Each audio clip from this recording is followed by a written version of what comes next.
আমাৰ বৃন্দাবনে গোপী গঙ্গে নাৰায়ণে। বৃহত্তৰ দৌল উৎসৱ উদযাপন সমিতিৰ উদ্যোগত ত্ৰয়োবিংশ সংখ্যক দুদিনীয়া দৌল উৎসৱ উদযাপনৰ শনিবাৰে সফলতাৰে সামৰণি পৰে। দ্বিতীয় দিনা পুৱাৰ ভাগত অনুষ্ঠিত হয় হোলী গীতৰ প্ৰতিযোগিতা। প্ৰতিযোগিতাখিনি মুকলি কৰে নিৰ্মল কুমাৰ দত্তই। বিশিষ্ট সংগীত পৰিচালক তথা গীতিকাৰ অৱনী ৰঞ্জন পাঠক আৰু অভিজিৎ বৰ্মন বিচাৰক হিচাপে থকা প্ৰতিযোগিতাত কেইবাটাও দলে অংশগ্ৰহণ কৰে।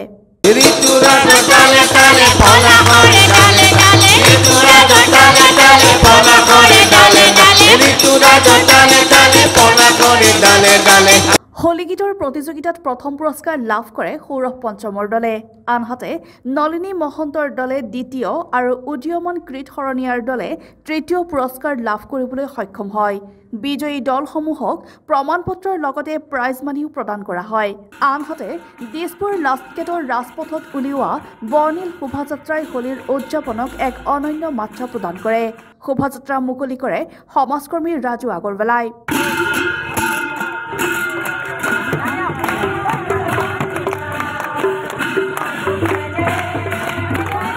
শোভাযাত্ৰাৰ অন্তত পৰম্পৰা অনুসৰি বাঁহ ভঙা পৰ্ব অনুষ্ঠিত হয়। আৰু বিশেষকৈ দৌল উৎসৱৰ কথা ক'লে আমাৰ অসমত বিশেষকৈ বৰপেটাৰ দৌল উৎসৱৰ কথা মনত পৰে। কিন্তু এই ব্যস্ত মহানগৰীত বৰপেটাৰ দৌল উৎসৱৰ আৰ্হিত এই গুৱাহাটী মহানগৰীত ইয়াত দিছপুৰৰ লাষ্ট গেটৰ দৃশ্য এই গুৱাহাটী মহানগৰীত এইদৰে হোলী উদযাপন কৰি থকা হৈছে। আৰু এইদৰে বৰপেটাৰ যি সত্ৰ নগৰীত যিদৰে গোসাঁই শোভাযাত্ৰা কৰিলে, শোভাযাত্ৰাৰ পিছত এয়া বাঁহ ভঙাৰ দৃশ্য বৰপেটা সত্ৰ নগৰীত এই বাঁহ ভঙাৰ দৃশ্য আমি যিদৰে দেখিবলৈ পাওঁ, সেইদৰে তাৰ আৰ্হিতেই এই ধৰণৰ হোলী ইয়াত উদযাপন কৰি থকা হৈছে। এয়া দিছপুৰ লাষ্ট গেটৰ দৃশ্য, এয়া বাঁহ ভঙাৰ দৃশ্য এয়া আপোনালোকে দেখিবলৈ পাইছে। সত্ৰ নগৰী বৰপেটাৰ দৌল উৎসৱৰ যি বাঁহ ভঙা পৰম্পৰা, সেই পৰম্পৰাক আগত ৰাখি সেই পৰম্পৰাক আৰ্হি হিচাপে লৈ এইদৰে গুৱাহাটী মহানগৰীতো এইদৰে দৌল উৎসৱ উদযাপন কৰা হৈছে। সেয়া গোসাঁই ঘূৰাই আনি এতিয়া এইদৰে বাঁহ ভঙা কাৰ্য তেওঁলোকে আৰম্ভ কৰিছে। বাঁহ ভঙা পৰম্পৰা এইদৰে তেওঁলোকে ধৰি ৰাখিছে। দিছপুৰ লাষ্ট গেটৰ দৌল উৎসৱৰ দৃশ্য এয়া বৰপেটাৰ সত্ৰৰ আৰ্হিত এইদৰে দৌল উৎসৱ উদযাপন কৰি থকা হৈছে। এয়া গোসাঁই ঘূৰাই লৈ আনি শোভাযাত্ৰা কৰিলে, শোভাযাত্ৰাৰ পিছত এইদৰে নামঘৰলৈ দিছপুৰ লাষ্ট গেটৰ যি নামঘৰ, সেই নামঘৰলৈ ঘূৰাই অনাৰ দৃশ্য আৰু বাঁহ ভঙা পৰম্পৰা এয়া তেওঁলোকে কৰি আছে। বৰপেটাৰ দৌল উৎসৱত বাঁহ ভঙা যি পৰম্পৰা আছে, সেই পৰম্পৰা তেওঁলোকে এই আৰ্হিৰেই এইদৰে বাঁহ ভঙা পৰম্পৰা তেওঁলোকে সম্পূৰ্ণ কৰিছে। কি ক'ব আপুনি? বাঁহ ভঙা পৰম্পৰা সম্পন্ন কৰা সম্পূৰ্ণ হ'ল সুন্দৰভাৱে। আজি প্ৰগ্ৰেমটো সুন্দৰ হৈছে, বৰ ভাল লাগিছে। এনেকুৱা অনুষ্ঠান আৰু ভৱিষ্যত আৰু হওক, সকলোৱে আহক আগ্ৰহ কৰি পেলাই। আমাৰ এই বৃহত্তৰ দৌল উৎসৱ কমিটিয়ে সকলোৱে মিলিজুলি পেলাই কৰক, অনুষ্ঠানটো আহক সকলোৱে। আৰু আমাৰ আজি সহায় সহযোগিতা সকলোৱে কৰিছে, বহুত ভাল লাগিছে। মহাপুৰুষ শ্ৰীমন্ত শংকৰদেৱে বৰদোৱাত আৰম্ভ কৰা দৌল উৎসৱৰ বিভিন্ন উপাদানক মহানগৰবাসীৰ মাজত পৰিচয় কৰাই দিয়াৰ বাবেই বৃহত্তৰ দৌল উৎসৱ উদযাপন সমিতিয়ে 2006 চনৰ পৰাই বিশেষ উদ্যোগ লৈ অহাটো নিশ্চয়কৈ প্ৰশংসনীয়।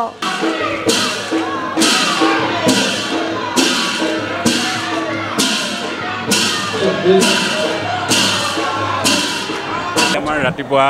দৌল গৃহৰ সন্মুখত ভাগৱত পাঠ, নাম কীৰ্তন, হোলী গীত পৰিৱেশন হ'ল। তাৰপিছতে আপোনালোকে দেখিছে যে হোলী গীতৰ প্ৰতিযোগিতা অনুষ্ঠিত হ'ল। গতিকে হোলী গীত প্ৰতিযোগিতাৰ পিছত আমাৰ যিটো ধৰ্মীয় শোভাযাত্ৰা দোলাত ভাগৱত লৈ কৃষ্ণ বন্দনাৰে আমি ইয়াৰ পৰা ৰাজপথৰে গৈ শেষত আকৌ নামঘৰৰ সন্মুখত বাঁহ ভঙা, যিটো বাঁহ ভঙা এটা পৰ্ব আমাৰ দৌল উৎসৱৰ লগত জড়িত আছে। বিশেষকৈ বৰপেটা সত্ৰতো সেইটো হয়। সেইটো আৰ্হিত আমিও এটা সম্পূৰ্ণ নীতি নিয়মখিনি যদিও আমি সত্ৰীয় পৰম্পৰা ৰক্ষা কৰিব পৰা নাই, কিন্তু কিছু অংশ তাৰ এটা আংশিক এটা আমি দৃশ্য হেৰি কৰি পেলাই গোসাঁই আমাৰ ভিতৰত প্ৰৱেশ কৰিলে। তাৰপিছত দৌলগৃহৰ চাৰিওফালে 7 পাক ঘূৰোৱাৰ পিছত দৌল গোবিন্দক দৌলগৃহত স্থাপন কৰা হ'ল। তাৰপিছত হোলী গীত পৰিৱেশন কৰা হ'ল। গতিকে আমি যে সুখী যে সত্ৰীয়া পৰম্পৰাৰে 2003 বৰ্ষৰ পৰা এনেধৰণৰ দৌল উৎসৱ পাতি আহিছোঁ। দৌল উৎসৱ উপলক্ষে যিটো আমাৰ হোলী গীতৰ প্ৰতিযোগিতা হয় বা হোলী গীতৰ কৰ্মশালা হয়, এনেবোৰ অনুষ্ঠানতো অগণন ভক্তপ্ৰাণ ৰাইজে, বিশেষকৈ সৰু সৰু শ্ৰেণীৰ চেমনীয়াসকলেও ইয়াতে অংশগ্ৰহণ কৰিছে। আপোনালোকে দেখিছে আজি হোলী গীত প্ৰতিযোগিতা আৰু পুৰস্কাৰো আহি চেমনীয়াৰ দল এটাই স্থান লাভ কৰিছে। গতিকে এই ধৰণে যে হোলী সংস্কৃতিৰ যিটো প্ৰকৃত তাৎপৰ্য গুৰুজনাই আৰম্ভ কৰা দৌল উৎসৱৰ যিটো প্ৰকৃত তাৎপৰ্য ভক্তিৰস আৰু আনন্দৰসৰ মাজেৰে ইজনে সিজনক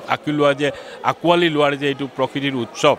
সেই ভক্তিভাৱখিনি সেই দৌল উৎসৱৰ ঐতিহ্যখিনি যাতে আমাৰ অসমীয়া মানুহে সকলোৱে অসমীয়া বুলিয়ে নহয় সৰ্বভাৰতীয় যিহেতুকে উৎসৱ গতিকে আমি এই হোলী গীত আমাৰ হিন্দীটো আমি শিকাইছোঁ আৰু অহা বছৰ আমি বঙালী ভাষাটো এনে হোলী গীতৰ আমি শিকাম প্ৰশিক্ষণতো শিকাম গতিকে আমি এই ধৰণে আগবাঢ়িছোঁ যাতে গুৱাহাটীবাসী ৰাইজে মানে দিছপুৰৰ এই নামঘৰৰ দৌল উৎসৱত কিছু হ'লেও মানে যিটো ঐতিহ্যৰ দৌল উৎসৱৰ যিটো ঐতিহ্য ৰক্ষাৰ কিছু মেছেজ আমাৰ ইয়াত পাব গতিকে আমি সকলোকে সেইকাৰণে আমি আমন্ত্ৰণ জনাওঁ ভাবিছোঁ যে ভৱিষ্যতৰ এনেকুৱা কাৰ্যসূচীবিলাকতো ৰাইজে আহি গতিকে দৌল উৎসৱৰ আনন্দেৰে সকলোৱে একগোট হৈ আমাৰ যে গুৰুজনে আজি 560-70 বছৰ আগতে আৰম্ভ কৰা এই দৌল উৎসৱটো যাতে আমাৰ হৃদয়ত স্থান দিব পাৰোঁ ভক্তিৰে আঁকোৱালি ল'ব পাৰোঁ সেইটোকে আমি কামনা কৰিছোঁ আৰু বৃহত্তৰ গুৱাহাটী দৌল উৎসৱ উদযাপন সমিতিৰ তৰফৰ পৰা আমি যিসকল ৰাইজে আমাক দান বৰঙণি বা অন্যান্য ধৰণে সাংস্কৃতিকভাৱে এনেধৰণে সহযোগ কৰিলে সেই সকললৈ আমাৰ কৃতজ্ঞতা জ্ঞাপন কৰিছোঁ আৰু আমাৰ মৰম কুমাৰকো এই সুযোগতে আমি কৃতজ্ঞতা জনাইছোঁ যে তেওঁলোকৰ চেনেলৰ যোগেদি যিটো আমাৰ প্ৰচাৰ কৰিলে সেইটো আমাৰ কাৰণে পৰম ভাগ্য বুলি আমি ধৰিছোঁ গতিকে আমি দৌল উৎসৱ প্ৰেমী সকলো ৰাইজক আমাৰ এই অনুষ্ঠান সাফল্যমণ্ডিতৰ কাৰণে কৃতজ্ঞতাৰে সেৱা জনাইছোঁ আমাৰ লগত বৰ্তমান আছে বিশিষ্ট সুৰকাৰ সংগীত পৰিচালক অৱনী ৰঞ্জন পাঠক ডাঙৰীয়া আমি তেখেতৰ পৰা কিছু কথা জানিব বিচাৰিম কি ক'ব আজিৰ এই অনুষ্ঠানটোৰ বিষয়ে আজিৰ এইটো বৃহত্তৰ দৌল উৎসৱ গুৱাহাটী যি দিছপুৰত অনুষ্ঠিত আজি বহু বছৰৰ পৰা হৈ আছে আৰু এই অনুষ্ঠানটোত আমি প্ৰায় আহি আছোঁ বিভিন্ন ইয়াতে প্ৰতিযোগিতাবিলাক হৈছিল হোলী গীতৰ আৰু এই হোলী গীতৰ প্ৰতিযোগিতাত আমি বিচাৰক হিচাপে প্ৰায় আজি বহু বছৰে আহি আছোঁ আৰু এটা সুন্দৰ পৰিৱেশ হয় আৰু যে দৌল উৎসৱে গুৱাহাটীত গোটেই জনসাধাৰণকে আচলতে আকৰ্ষণ কৰিবলগীয়া এটা অনুষ্ঠান এইটো আৰু ইয়াৰ এটা যিটো পৰম্পৰা ৰাখি আছে আমাৰ যি বৰপেটাৰ যিটো দৌল উৎসৱৰ যিটো পৰম্পৰা সেই পৰম্পৰাটো এই গুৱাহাটীৰ মাজমজিয়াত দিছপুৰত যে সুন্দৰভাৱে ৰাখি আছে এইটোৱে আমাৰ কাৰণে এটা গৌৰৱৰ দিশ ইয়াত সমস্ত সেইটো আৰ্হিতে কৰা হয় আৰু আপোনালোক সকলোৱে জানে যে ফাগুন চৈতত আমাৰ দৌল উৎসৱ হয় অসমৰ এটা জাতীয় জীৱনৰ আটাইতকৈ পবিত্ৰ ধাৰ্মিক আধ্যাত্মিক দিশৰ ফালৰ পৰাই হওক বা অন্যান্য সাংস্কৃতিক দিশৰ ফালৰ পৰাই হওক সম্প্ৰীতিৰ দিশৰ ফালৰ পৰাই হওক দৌল উৎসৱে আমাৰ সমন্বয়ক গঢ়ি তোলে আৰু আমি সকলোৱে জানো যে মহাপুৰুষ শ্ৰীমন্ত শংকৰদেৱে প্ৰথম বৰদোৱাত সূচনা কৰা দৌল উৎসৱ পৰৱৰ্তী সময়ত বৰপেটাত সূচনা হ'ল আৰু তাৰ লগতে বৰপেটাত এই গীতৰ যিটো দিশ বা গীত মাতেৰে ৰজনজনাই তোলে অসমৰ আকাশে বতাহে আৰু আমি দেখিছোঁ লাহে লাহে দৌল উৎসৱৰ লগতে সংগতি ৰাখি দৌল গীতৰ প্ৰতিযোগিতায়ো এটা জাকত জিলিকা পৰিৱেশৰ সৃষ্টি কৰিছে খুব গৌৰৱৰ কথা আৰু সুন্দৰ দিশ আমি আচলতে মহাপুৰুষ শ্ৰীমন্ত শংকৰদেৱে যি আদৰ্শ এই আদৰ্শৰে আমি আগুৱাই যাম মই এইটো ক'ব বিচৰা নাই যে ভাৰতবৰ্ষত নহয় এই বসন্ত কালত পৃথিৱীৰ সমস্ত দেশতে এনেকুৱা বসন্ত উৎসৱবিলাক হয় বিভিন্ন নামকৰণেৰে হয় আৰু তেওঁলোকৰ মাজত বিভিন্ন দেশ ইটালী তিতালী এনেকুৱাবিলাকতো ধৰক ৰঙৰ উৎসৱ হয় কিন্তু আমাৰ ভাৰতবৰ্ষত যি সনাতনী ধৰ্মৰ ক্ষেত্ৰত বা আমি দেখি আহিছোঁ ইয়াতে আজি পৰম্পৰা দৌল উৎসৱ যেতিয়াৰ পৰা সূচনা হৈছে গুৰুজনাই দেখুৱাই যোৱা তেতিয়াৰ পৰা ক্ৰমান্বয়ে আহি আহি এতিয়া এক এনেকুৱা এটা অৱস্থা পাইছে যে আমাৰ হৃদয়ে হৃদয়ে দৌল উৎসৱৰ আমাৰ যিটো ধাৰ্মিক মানে আধ্যাত্মিক দিশ ধৰ্মীয় যিটো প্ৰৱণতা এইবিলাক সোমাই গৈছে আৰু ইয়াৰ সমান্তৰালভাৱে দৌল গীতৰ লগত সংগতি ৰাখি দৌলৰ যিটো গীত মাত এই গীত মাতবিলাকেও প্ৰসাৰ আৰু প্ৰচাৰ হৈ আহিছে খুব সুন্দৰ কথা ভাল লাগিছে এই দিশবিলাক আৰু দ্বিতীয় কথা হৈছে কি যে দৌল গীত আমাৰ হোলী গীত কিন্তু মহাপুৰুষ শংকৰদেৱে লিখিছিল মহাপুৰুষ শ্ৰী শ্ৰী মাধৱদেৱে লিখিছে তাৰ পৰা আমাৰ বৰপেটাতে লিখিছে অম্বিকাগিৰি ৰায় চৌধুৰী প্ৰসন্ন লাল চৌধুৰী গকুল পাঠক বা এনেকৈ বিভিন্নজনে লিখি লিখি আজিৰ নতুন প্ৰজন্মৰ চামৰো বহুতে লিখিছে আমাৰ যি প্ৰমোদ দাস বা আমাৰ ৰমেন দাসতেও লিখিছে তেনেকৈ লাহে লাহে লাহে লাহে দৌল উৎসৱৰ এইটো লগত সংগতি ৰাখি দৌল গীতৰ প্ৰতিযোগিতা বা দৌল গীতে আমাৰ হোলী গীতে আমাৰ মাজত সুন্দৰভাৱে বিৰাজ কৰিছে আৰু মই ভাবোঁ পৰৱৰ্তী সময়তো এই দিছপুৰত যিটো গুৱাহাটীৰ মাজমজিয়াত দৌল উৎসৱ হয় বৃহত্তৰ গুৱাহাটী দৌল উৎসৱ এই আগলৈ যাতে জাকত জিলিকা হৈ উঠে তাৰ কাৰণে মই ভগৱানৰ ওচৰত প্ৰাৰ্থনা জনাইছোঁ আমাৰ লগত বৰ্তমান আছে বিশিষ্ট সংগীত পৰিচালক অভিজিত বৰ্মন ডাঙৰীয়া আৰু তেখেতে আজি ইয়াত যি হোলী গীতৰ যি প্ৰতিযোগিতা হৈ গ'ল সেই প্ৰতিযোগিতাখিনিত এজন বিচাৰক হিচাপেও আছিল আমি আপোনাৰ পৰা জানিব বিচাৰিম বিচাৰক হিচাপে অনুষ্ঠানটো আপুনি কেনেকুৱা দেখিলে বা কি পালে আজি মানে এনেই ভাল লাগিল দৌল উৎসৱত আহিলোঁ ফাকু ল'লোঁ চবৰ লগত ফাকু খেলিলোঁ আৰু ইয়াতে নাম আৰু আমাৰ হোলী গীতৰ কম্পিটিশ্যনো হৈছিল দুৰ্ভাগ্যক্ৰমে ইমান আমি বেছি কম্পিটিটৰ নাপালোঁ গ্ৰুপ নাপালোঁ তথাপি 4-5টা গ্ৰুপৰ ভিতৰত ধুনীয়াকৈ আমাৰ কম্পিটিশ্যনখন হৈ গ'ল আৰু ৰমেন দাস গুণজিত তালুকদাৰ এখেতসকলে ইমান বছৰে চলাই আহিছে এই অনুষ্ঠানটো দৌল উৎসৱটো প্ৰত্যেক বছৰে দিছপুৰ লাষ্ট গেটত গুৱাহাটীত আৰু আমাৰ যিটো দৌলৰ পৰম্পৰা আমাৰ সত্ৰৰ পৰম্পৰা হওক আমাৰ হোলীৰ পৰম্পৰা হওক প্ৰত্যেক বছৰে পালন কৰে আমি গতিকে মোৰ এটা ভাল লাগিল মানে আজি এই পৰিৱেশটোত আৰু আমি লেটেষ্ট এটা গান ৰেকৰ্ড কৰিছিলোঁ হোলী গীত এটা আমাৰ ৰমেনদাৰ লিখা সুৰ কৰা সেই গান অকণমান শুনিবলৈ পাম নি মই গোৱা নাই বেলেগে গাইছে গতিকে মই এতিয়া নাগাওঁ বাৰু সেইটো গান মই দিছোঁ হেৰিক মৰমক দিছোঁ মৰমে বজাই দিব চন্দন দাসে গাইছে বৰ ধুনীয়া গাইছে গানটো ভাল হৈছিল গানটো তো এই বছৰ মই বাকী ধৰক মানে আমাৰ বৰপেটাৰ যিখিনি মানুহ যিখিনি হোলী গীতটো বৰপেটাৰ হোলী হিচাপে এটা পৰম্পৰা চলি আহিছে সেই পৰম্পৰাটো আমি ৰাখি মানে হোলী গীতৰ প্ৰচাৰ প্ৰসাৰত আমাৰ শ্ৰদ্ধা ৰমেন দাস বৰপেটাৰ প্ৰমোদ ৰঞ্জন কণ্টি এনেকৈ আৰু বহু কেইজনে বেছ কাম কৰি আছে প্ৰত্যেক বছৰে গতিকে মই ধন্যবাদ জনাইছোঁ চবকে আৰু মোৰ ফালৰ পৰা সমগ্ৰ অসমবাসীক মানে হোলীৰ শুভেচ্ছা জনাইছোঁ আমাৰ এই অনুষ্ঠান বৃহত্তৰ গুৱাহাটী দৌল উৎসৱ সেই অনুষ্ঠানটি আমাৰ শ্ৰীমন্ত শংকৰদেৱ নামঘৰত আজি দুদিনীয়া কাৰ্যসূচীৰে আয়োজন কৰা হৈছিল আজি এতিয়া আমি শেষ পৰ্যায়ত উপনীত হৈছোঁ আমি দৌলৰ প্ৰথমৰ 2 দিন পাৰ হৈ গ'ল আৰু এতিয়া 3 দিনৰ কাৰ্যসূচী শেষ পৰ্যায় বিশেষকৈ এই দৌলে আমাক সকলো দিয়ে কি দিয়ে মানে দৌলৰ আগমনতে আমাৰ বসন্তৰ আগমন হয় এই বসন্ত ঋতুৰ আগমনৰ ফলত গছ লতা বন সকলোবিলাকে সজ্জীৱিত হৈ উঠে আৰু মানুহৰ মনবিলাকো এই ঋতু পৰিৱৰ্তনৰ লগে লগে দৌল অহাৰ লগে লগে আনন্দত মতলীয়া হয় আৰু এই দৌল উৎসৱ আমাৰ শ্ৰীমন্ত শংকৰদেৱে প্ৰথম বৰদোৱাত এই দৌল উৎসৱ প্ৰৱৰ্তন কৰিছিল আৰু তাৰ পাছত পৰ্যায়ক্ৰমে আমাৰ সত্ৰসমূহত এই দৌল উৎসৱ প্ৰচলিত হৈ আছে আৰু আমাৰ আমি যেনেকৈ এই দৌল উৎসৱ আয়োজন কৰিছোঁ তেনেকৈ বেলেগ সাংস্কৃতিক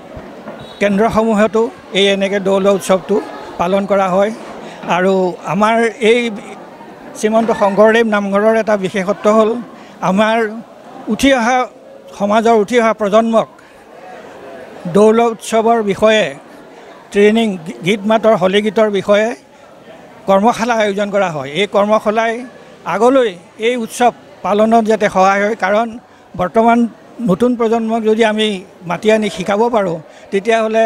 এই তেখেতসকলৰ অৱদানে আগলৈ আমাৰ এই উৎসৱটো জীয়াই থকাত বা ইয়াতকৈ বহুত গুণে ৰমক জমককৈ পালন কৰাত সুবিধা হ'ব বুলি আমি সেইটোকে আশা কৰিছোঁ আৰু আশা কৰিছোঁ যে এনেকৈ সকলো ৰাইজে আমাক ইয়াতে সহায় সাৰথি কৰিছে তেখেতসকললৈও মই মোৰ ফালৰ পৰা আমাৰ দিছপুৰ শ্ৰীমন্ত শংকৰদেৱ নামঘৰৰ ফালৰ পৰা সকলোকে আমি ধন্যবাদ জনাইছোঁ আৰু আশা কৰিছোঁ এই